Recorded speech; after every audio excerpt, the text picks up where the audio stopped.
Saudaraku, firman Tuhan ini biarlah membawa kita untuk percaya sungguh-sungguh bahwasanya mujizat Tuhan masih berlangsung. Bahwasanya penginjilan yang berhasil adalah penginjilan yang disertai dengan kuasa Tuhan, yang disertai dengan tanda-tanda, yang disertai dengan kesembuhan orang sakit, yang disertai dengan kebebasan yang terikat. Itulah dia macam penginjilan yang dilakukan oleh Tuhan Yesus. Dan Tuhan sendiri berkata, pekerjaan-pekerjaannya aku kerjakan akan kamu kerjakan. Bahkan pekerjaan-pekerjaan lebih besar daripada ini karena aku pergi kepada Bapa. Ini bagi setiap orang percaya. Biarlah firman Tuhan ini membuat saudara percaya bahwasanya mujizat masih berlangsung. Dan Tuhan mau memakai saudara dalam hal ini. Dan juga terlebih-lebih membuat saudara lapar dan haus akan pelayanan yang berkuasa. Lapar dan haus akan tanda ajaib, tanda mujizat. Lapar dan haus akan karunia Roh Kudus yang memang sudah diberikan Tuhan pada gerejanya, terlebih gerejanya pada akhir zaman ini. Firman Tuhan berkata, mintalah maka akan diberikan kepadamu, carilah maka kamu akan mendapat, ketuklah pintu maka pintu akan dibukakan bagimu. Siapakah yang mau mencarinya dengan sungguh-sungguh? Ya, siapakah yang sungguh-sungguh lapar dan haus akan kuasa Tuhan ini, maka dia akan memperolehnya. Ini saudaraku dicapai dengan membayar harganya, dengan memikirkannya, merenungkannya, merindukannya siang dan malam. Tentunya tidak lagi memikirkan pikiran-pikiran duniawi, pikiran daging, apalagi pikiran-pikiran dosa dan kejahatan yang lain. Supaya pikiran kita rohani dan kita merindukan perkara-perkara rohani. Amin saudara. Biar kita rindu akan perkara-perkara rohani ini. Terlebih penginjilan yang bukan yang dilaksanakan dengan berkata-kata saja. Tidak, saudaraku. Kalau saudara membaca kitab Kisah Para Rasul dan saudara menggarisbawahi atau menstabilo semua kesembuhan, semua tanda ajaib, tanda mujizat saudaraku dalam Kisah Rasul, maka hampir semuanya nanti akan saudara stabilo, saudaraku. Karena itu kisah perbuatan dari Roh Kudus. Amin. Ya, mujizat Tuhan banyak kali terjadi dalam Kisah Para Rasul. Dan biarlah pada akhir zaman ini lebih banyak lagi mujizat Tuhan. Amin. Kita akan membaca Kisah Rasul pasal 8 ayat 1 sampai 13. Kisah Rasul pasal 8 ayat 1 sampai 13. Saya baca satu ayat.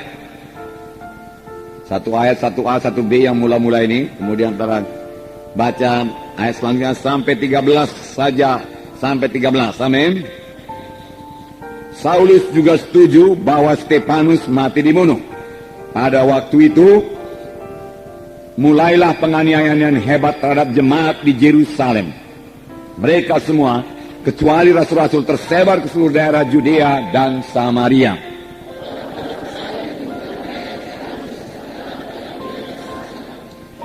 Tetapi Saulus berusaha membinasakan jemaat itu, dan ia memasuki rumah demi rumah dan menyeret laki-laki dan perempuan keluar dan menyerahkan mereka dimasukkan ke dalam penjara.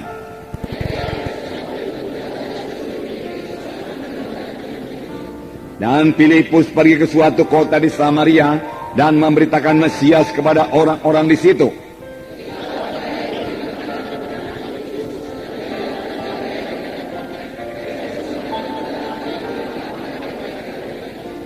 Sebab dari banyak orang yang kerasukan roh jahat, keluarlah roh-roh itu sambil berseru dengan suara keras.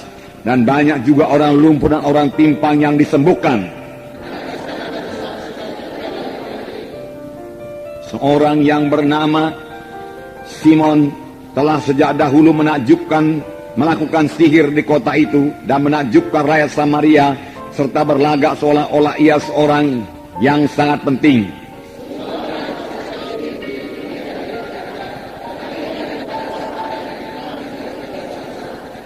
Dan mereka mengikutinya, karena sudah lama ia mentakjubkan mereka oleh perbuatan sihirnya.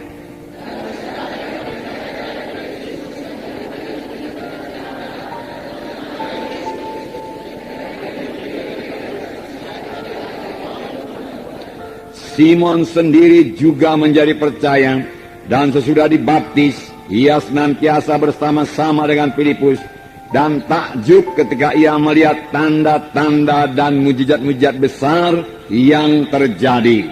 Sampai di sini dulu. Haleluya. Jadi Simon yang tukang sihir ini juga takjub melihat tanda-tanda dan mujizat-mujizat besar. Tanda-tanda yang besar, mujizat-mujizat yang besar terjadi. Jadi banyak tanda, banyak mujizat. Amin.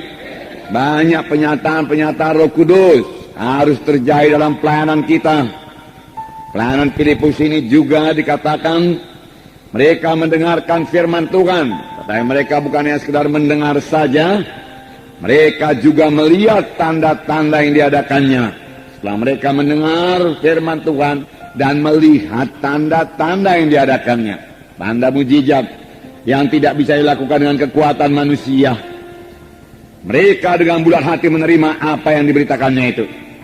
Sebab dikatakan dari banyak orang keluarlah, orang-orang yang kerasukan keluarlah roh-roh jahat itu dengan suara keras. Berteriak dia. Setan bisa berteriak memakai mulut orang yang kerasukan itu. Dan banyak orang lumpuh dan banyak orang timpang. Bukan sedikit, banyak. Jadi setelah dalam pelayanan kita, kalaupun ada yang lumpuh berjalan, 1-2-nya baru. Kalau 1-2 itu belum banyak, saudaraku. Ini banyak orang lumpuh. Biarlah kita merindukannya. Biarlah kita lapar dan haus akan hal ini. Karena inilah dia pelayanan Tuhan Yesus. Dan Tuhan Yesus berkata, pekerjaan yang aku kerjakan akan kamu kerjakan. Sidang akhir zaman ini yang mengerjakannya. Bukan pendeta-pendeta saja, bukan gembala-gembala sidang saja. Sebab tanda orang percaya, mereka itu akan meletakkan tangan atas orang sakit, lalu orang itu akan sembuh.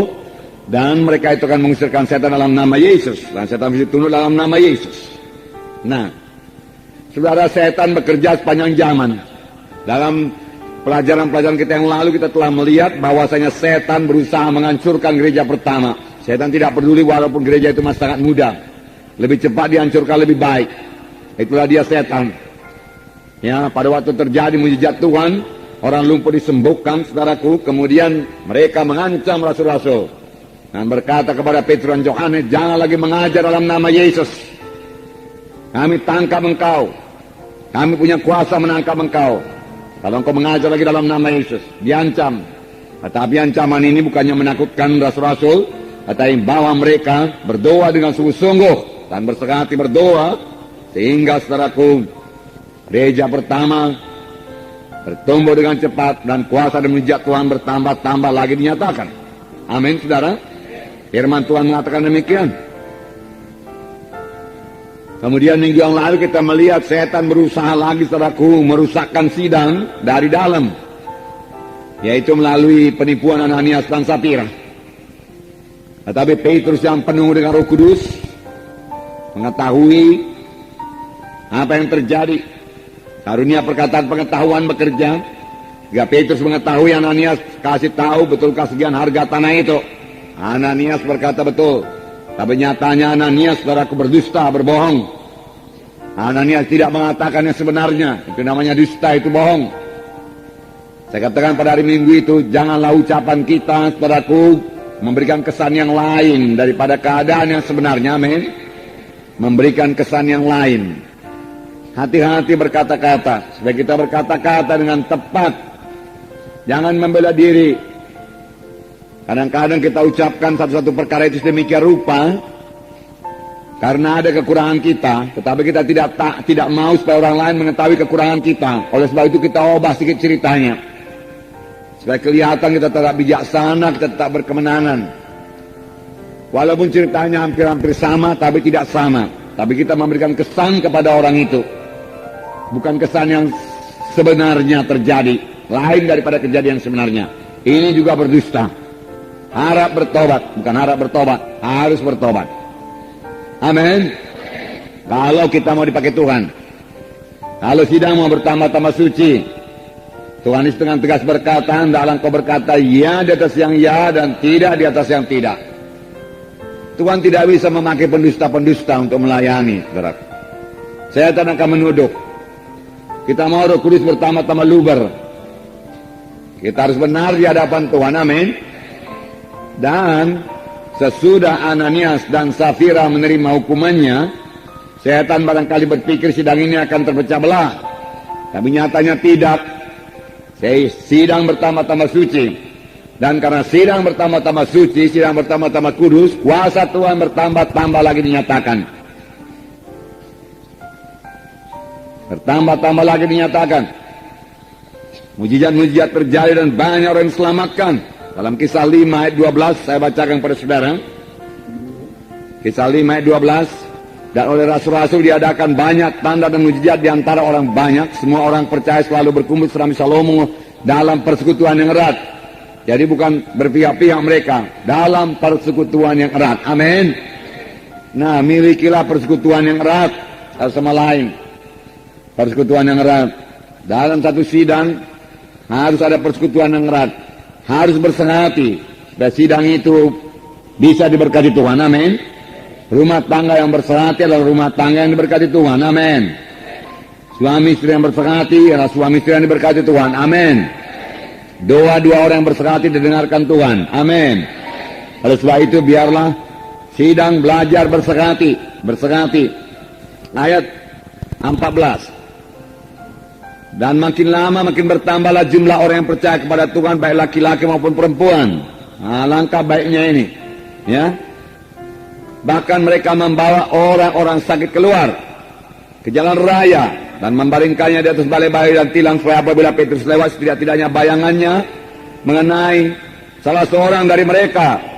Jadi karena tidak sempat lagi meletakkan tangan, bayangan Petrus saja menyembuhkan. Bukan bayangan Petrus menyembuhkan, kuasa Tuhan menyembuhkan. Karena mereka punya iman pada Tuhan, amin.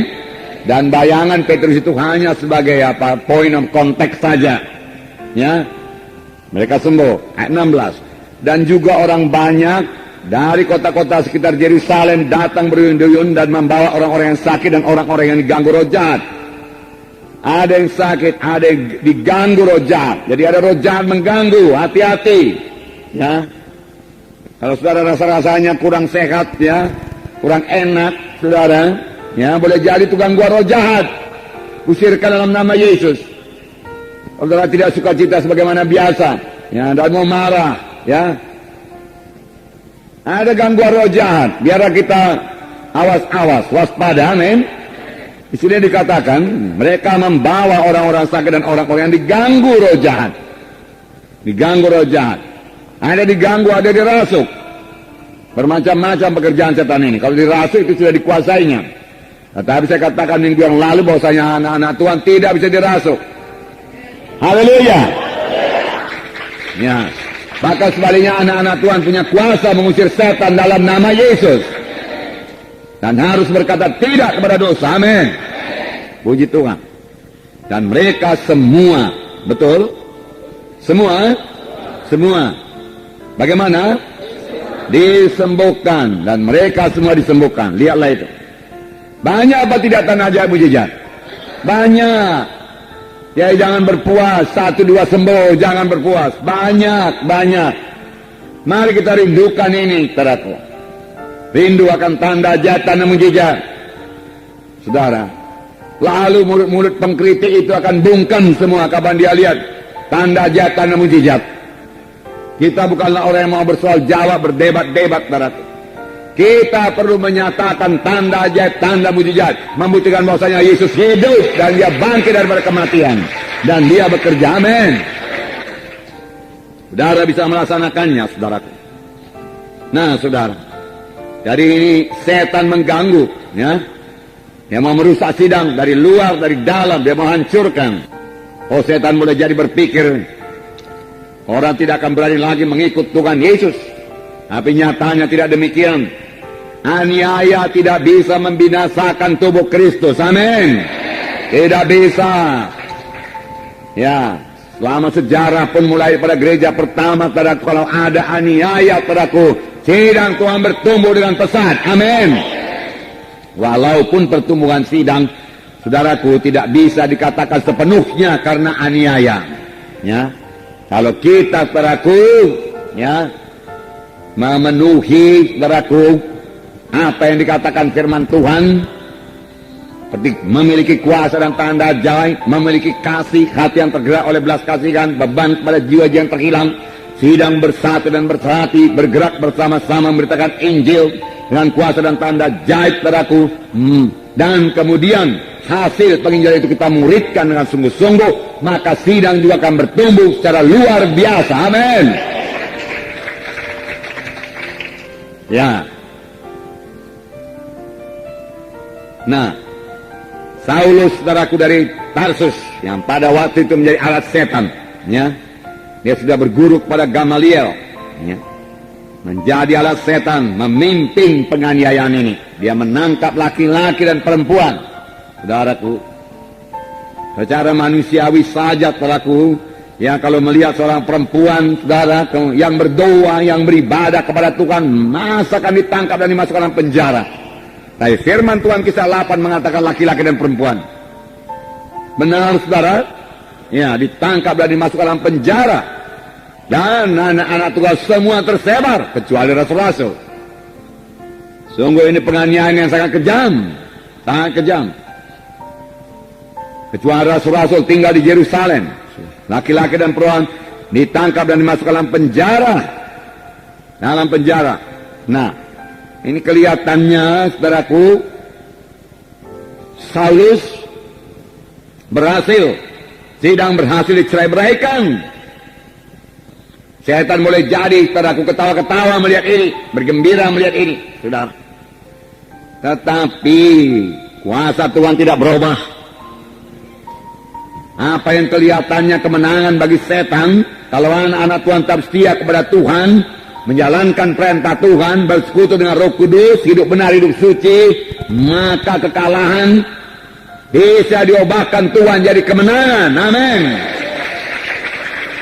Berubah jadi kemenangan. Sebab akibatnya, saudaraku, mereka yang tersebar itu mengabarkan Injil Tuhan. Mereka tidak bisa bungkam, mereka tidak bisa diam. Kasih Tuhan luar biasa menyala-nyala dalam hati mereka. Mereka mengasihi jiwa-jiwa walaupun bukan orang Yahudi. Lalu mulailah penginjilan kepada orang Samaria. Bahkan kalau saudara baca kisah 8 ini, mulai kepada orang Ethiopia, sida-sida juga bertaubat. Dan juga saudaraku, bangsa-bangsa lain, suku-suku lain sekitar Yerusalem, di luar Yerusalem. Sebelumnya dia masih berada dalam Yerusalem saja. Tetapi sudah aniaya itu, mereka keluar daripada Yerusalem dan mengabarkan Injil kemana saja mereka pergi. Dan yang mengabarkan Injil bukan lagi rasul-rasul, tetapi jemaat semuanya. Semua jemaat, tidak ada terkecuali. Baik diaken-diakennya, saudaraku, baik jiwa-jiwa biasa, kalaupun bisa dibagi dengan jiwa-jiwa biasa, semuanya menjadi pemberita-pemberita Injil yang disertai dengan kuasa dan tanda ajaib. Amin. Nah, saudara melihat gambaran daripada sidang pertama ini, supaya kita rindu. Oleh sebab itu, saudaraku yang kekasih, janganlah tinggikan diri saudara pada waktu saudara melayani. Amin. Jangan ambil kemuliaan bagi saudara. Segala kemuliaan milik Tuhan Yesus. Kalau dalam hal tersebut, biarlah kita berkata kita ini hamba-hamba yang tidak berguna. Untuk menunjukkan bahwasanya kita betul-betul tidak mengambil kemuliaan Tuhan, dan betul-betul rendah hati, dan betul-betul melaksanakan kehendak Tuhan kita. Bukannya kita tidak berguna, kita berguna, saudara. Amin, saudara. Ya.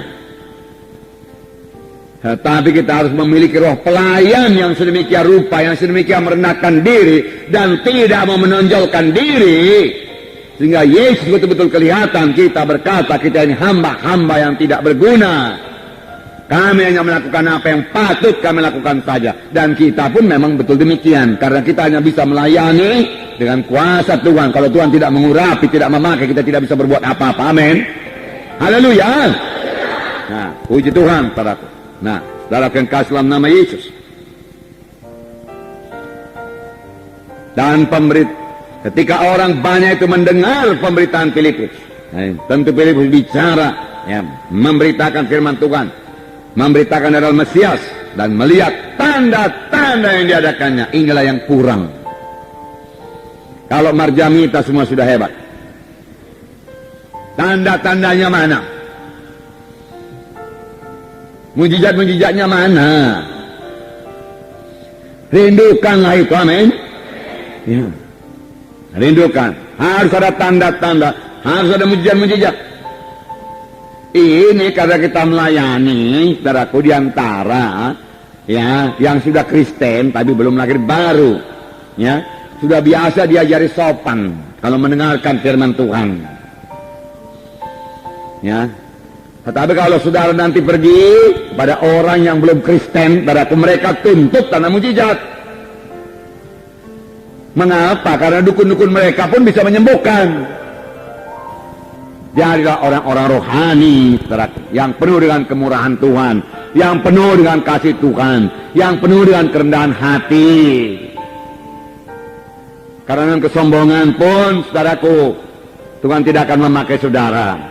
Firman Tuhan mengatakannya demikian. Bukan cuma Tuhan tidak memakai orang sombong, Tuhan melawan orang sombong pun. Itu sebabnya Tuhan membentuk, Tuhan membentuk, Tuhan membentuk. Tuhan membentuk, maulah berubah, maulah berubah, maulah berubah. Amin. Berubah terus, berubah terus. Amin. Ya. Gunanya firman Tuhan ini untuk mengubahkan saudara, amin. Dia tiap-tiap hari berubah, tiap-tiap hari berubah. Karena Roh Kudus bicara tiap-tiap hari. Dan kemudian para kita mematuhi Roh Kudus. Apa yang tegurkan Roh Kudus segera kita tinggalkan. Amin. Haleluya. Tuhan berkati saudara sekalian.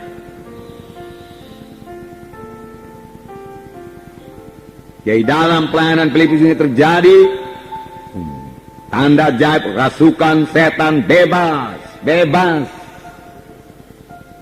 Saudara punya kuasa mengusir setan dalam nama Yesus. Dia mesti bebas. Jiwa yang terikat itu mesti bebas. Jangan berhenti sebelum dia bebas. Letakkan tangan pada dalam nama Yesus. Ajak dia memanggil nama Yesus. Berdamaikan dia dengan Tuhan dalam nama Yesus. Ya, berikan dia ayat yang tepat, saudaraku, supaya dia berdiri pada ayat yang tepat tersebut dan setan tidak bisa bertahan dalam nama Yesus. Amin. Ya. Sehingga dia bisa bertepuk tangan dan dia pun merasakan kebebasannya dalam nama Yesus. Saudara berdoa dalam nama sama meletakkan tangan punya iman. Bahkan orang itu sembuh. Punya iman. Nah, inilah penginjilan yang dikehendaki Tuhan Yesus. Dan seperti yang dijalankan oleh Tuhan Yesus. Bagaimanakah Tuhan Yesus melayani? Bagaimanakah Tuhan Yesus mengabarkan Injil? Ya, kuasa apakah yang ada pada Tuhan Yesus? Saudara, firman Tuhan jelas berkata, saya baca pasal Lukas 4:18. Tak tersembunyi kuasa Allah. Amin. Tak tersembunyi. Yang perlu kita ini ajalah saudaraku rindu sungguh-sungguh. Saudara, dan mau membayar harganya, berdoa, hidup suci, pikiran rohani. Amin. Kalau saudara baca buku Robert Liardon itu, saudaraku, dia bayar harganya. Dia hidup lain daripada orang dunia ini. Tidak seperti orang dunia ini, saudaraku. Orang dunia ini melajatkan kehendak daging, ya, hidup berlajat-lajat, menyenangkan kehendak tubuh ini, memuaskan keinginan daging, keinginan mata. Tetapi Robert Liardon, saudaraku, berdoa di kamarnya berjam-jam. Dia kepingin main basketball, saudaraku, tapi dia lebih kepingin lagi kuasa Tuhan. Bertahun-tahun. Dan dia diurapi Tuhan luar biasa, diberikan Tuhan hikmat luar biasa dan menjadi berkat bagi banyak orang. Dia membangun gereja yang besar, dia membangun sekolah Alkitab yang besar, saudaraku, dan dia mengelilingi dunia ini untuk memberitakan Injil. Amin.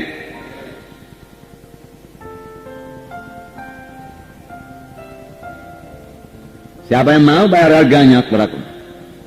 Kuasa Tuhan tidak tersembunyi.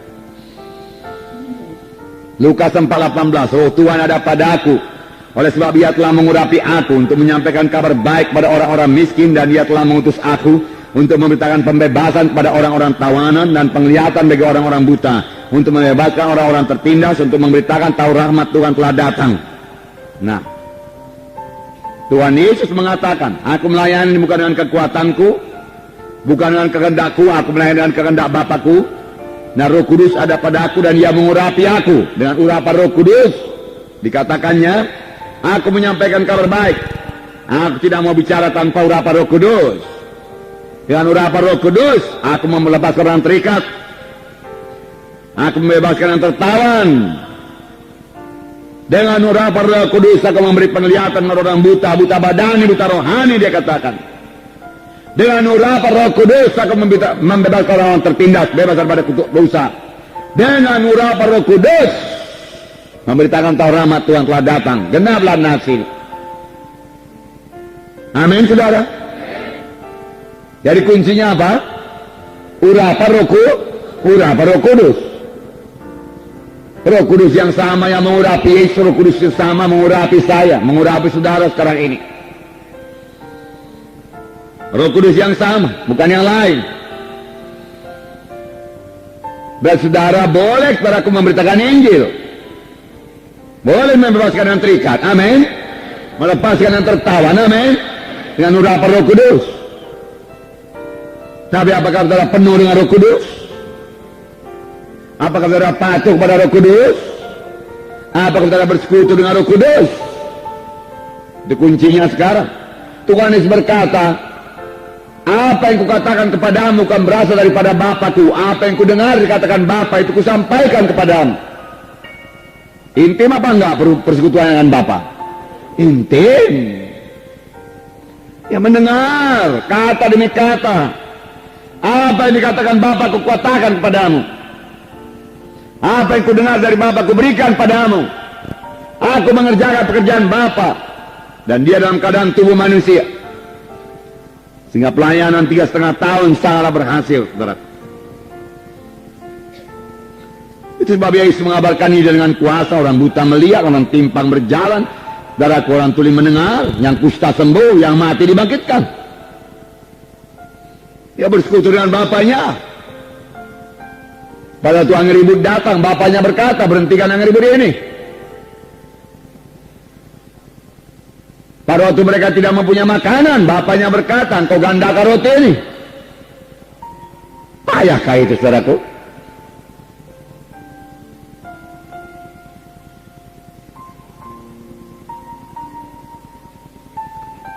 Saudara misalnya menghadapi yang ribut, dan saudara dengar suara Tuhan, aku mau engkau berdiri di buritan kapal itu, dan berteriak dalam nama Yesus, badai berhenti engkau. Saudara dengar dari Roh Kudus demikian. Bisakah saudara melaksanakannya? Bisa. Bisa. Karena saudara beroleh rema. Amin. Yesus selalu beroleh rema dari Bapaknya. Ya. Inilah yang miskin sama kita ini, yang nggak tahu kehendak Tuhan.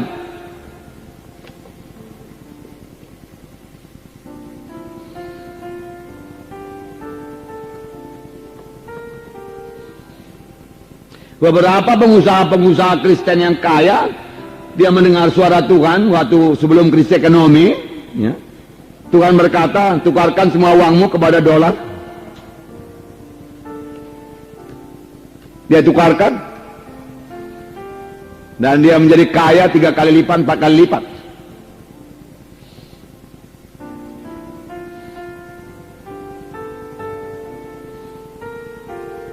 Amin. Itu mendengar suara Tuhan. Sebab dia dalam bidang bisnis, ya itu pula dikasih Tuhan. Dia suka membantu pekerjaan Tuhan. Amin. Ya, dia dengar. Nah, kita ini hamba-hamba Tuhan ini gimana ini, saudaraku? Adakah kita mendengar suara Tuhan ini? Mari kita jaga hati kita, mari kita jaga pikiran kita, saudaraku. Benar-benar suci di hadapan Tuhan, amin. Jaga ucapan kita, amin. Karena Roh Kudus adalah Roh yang suci. Dia suka sekali berkata-kata. Kalau kita memperdulikan dia. Teman intim aja bersama kita. Kalau kita tidak mau berkata-kata dengan dia, kita tidak terjadi, lama-lama dia akan meninggalkan kita sekarang.